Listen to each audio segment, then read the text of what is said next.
যে খবরের দিকে শুরুতে নজর রাখবো, গুপ্তিপাড়ায় বাড়িতেই শিশুর রহস্য মৃত্যু। পরিবারের দাবি, শনিবার সকাল থেকে খোঁজ মিলছিল না বছর 5-এর স্বর্ণাভ সাহার।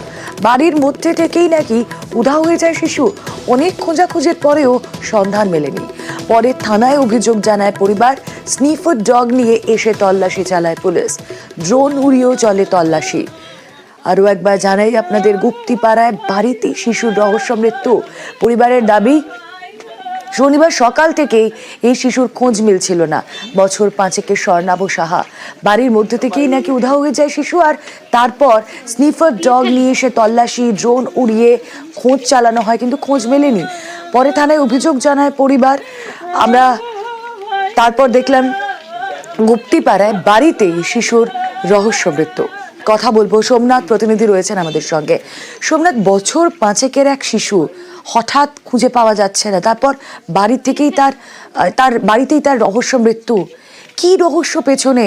কার কি শত্রুতা থাকতে পারে যার জন্য বছর 5-এর এক শিশুকে এভাবে খুন হতে হবে?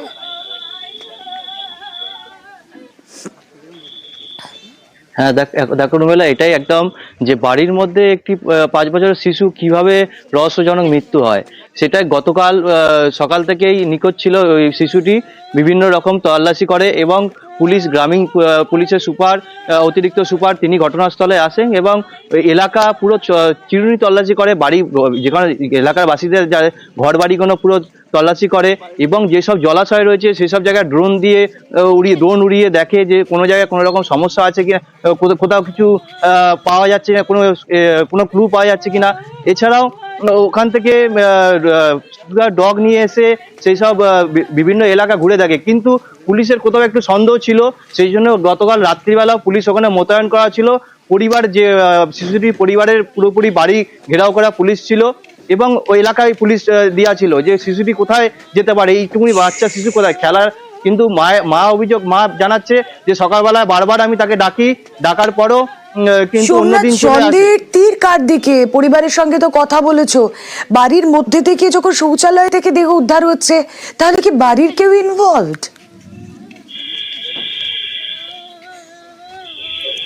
হ্যাঁ দেখো, একদমই বাড়ির এখানে পুলিশ দাদু, ঠাকুমা এবং জেঠিমাকে আটক করেছে এবং জিজ্ঞাসাবাদ করছে।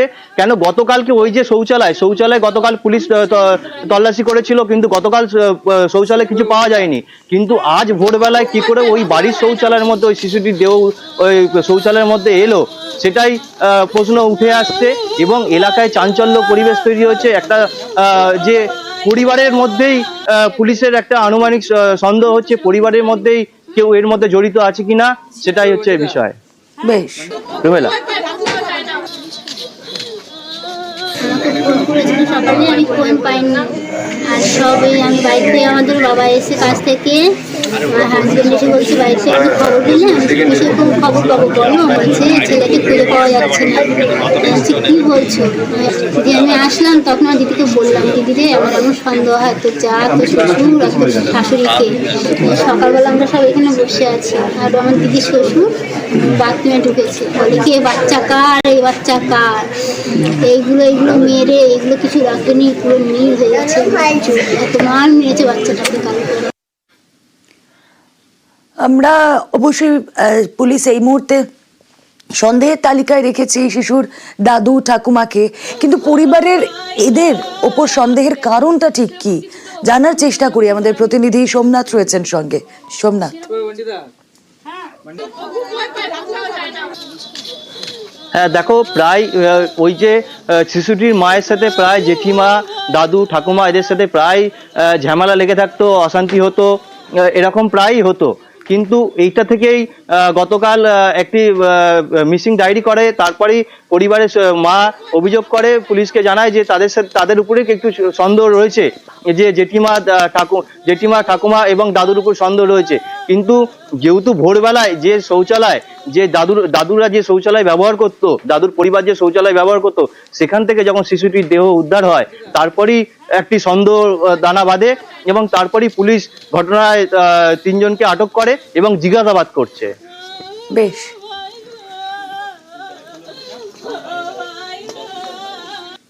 প্রশাসনের সঙ্গে যোগাযোগ করি, ততক্ষণে পুলিশ বা পরে কুকুর টুকুর এনে গিয়েও তদন্ত করে ঘোরাঘুরি করে রাত্রে কোনো বডি কোনো রকম পাওয়া যায়নি খোঁজখবর। আনুমানিক 5টা নাগাদ বডিটি বাথরুমে দেখতে পাওয়া যায়, তাদের বাড়ির ভেতরেই। সেই অবস্থায় পুলিশ সঙ্গে সঙ্গে তার দাদু ঠাকুরদা আর কি তেনাকে এবং তার ঠাকুমা এবং তার জেঠিমাকে পুলিশ তাদের হস্তক্ষেপে নিয়ে চলে গেছে।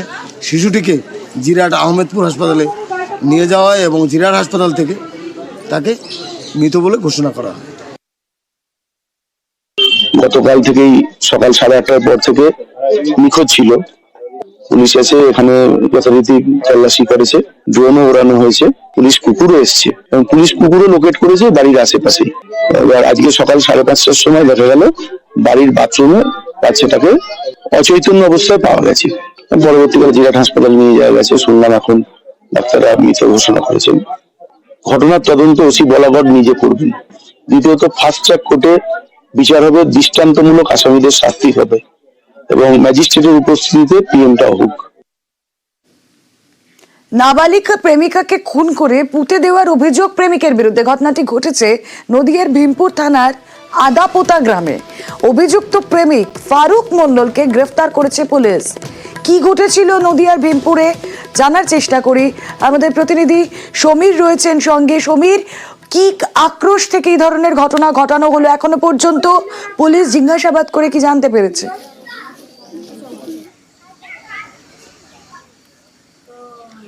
দেখো বলে যেটা জানাই যে গত বৃহস্পতিবার রাত থেকে আদাপোতা গ্রামের ওই নাবালিকা নিখোঁজ ছিল।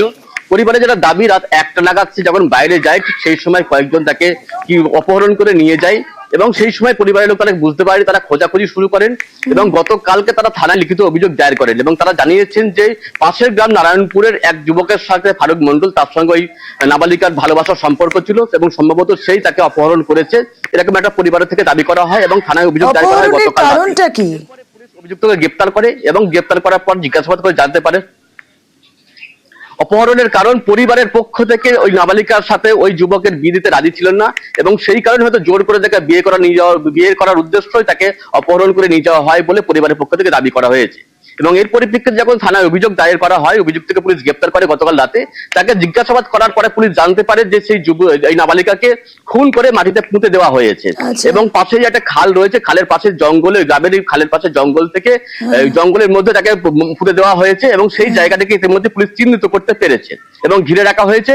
আজকে ওই যুবককে আদালতে পাঠানো হবে এবং আদালতের অনুমতি নিয়ে ওই মৃতদেহ তুলে ময়নাতদন্তের পর পাঠানো হবে। এরপরে জানা যাবে খুন এবং খুনের সঙ্গে ধর্ষণ আছে কিনা এ বিষয়ে কিন্তু পরিষ্কার হবে। এবং এর পাশাপাশি ওই যুবককে নিজেদের হেফাজতে নিয়ে পুলিশ জিজ্ঞাসাবাদ করে জানতে চাইছে এই ঘটনায় সে একা জড়িত না অন্য কেউ জড়িত রয়েছে। রুমেলা, বেশ।